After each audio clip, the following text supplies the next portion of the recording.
bombing his own people? As pro- and anti-government forces battle for supremacy in the cities and deserts of Libya in North Africa, the tenor and tone of U.S. and Western reporting puts the lie to the often-heard claim of objectivity in the news. The cheerleading seems more apt for ESPN than on the nation's leading news channels, spurred, of course, by U.S. enmity against Colonel Muammar Gaddafi, who has long been a thorn in the side of U.S. imperial designs in that region. Let us not pretend that American efforts are caused by solicitude for the suffering of Libyan people, for easily 10 times that number suffered under Egypt's president for life and U.S. ally Hosni Mubarak, and the U.S. turned a deaf ear to their cries. Only when the people rose up and took the stage did the U.S. start mumbling phrases about human rights and violence. This from a government that secretly sent and may still be sending men to Egyptian hellholes to be tortured by rendition and killed by the dreaded secret police.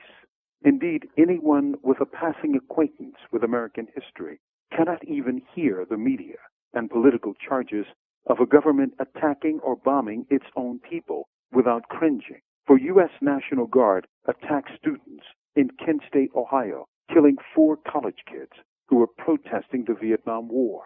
Shortly thereafter, 2 black kids were killed by cops at Jackson State University in Mississippi during a protest. Philadelphia, Pennsylvania was the site of a government bombing a home, killing men, women, and babies. This was the MOVE bombing of May 13, 1985, where 11 people were bombed to death and a whole city block reduced to rubble. Were any of these bombers brought to justice?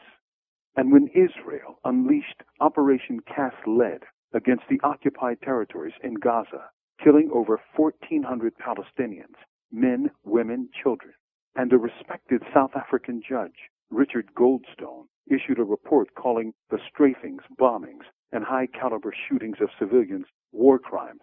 What did the Obama administration do? Did it criticize the bombers or the judge? Well, guess. If you guess the judge, you were right.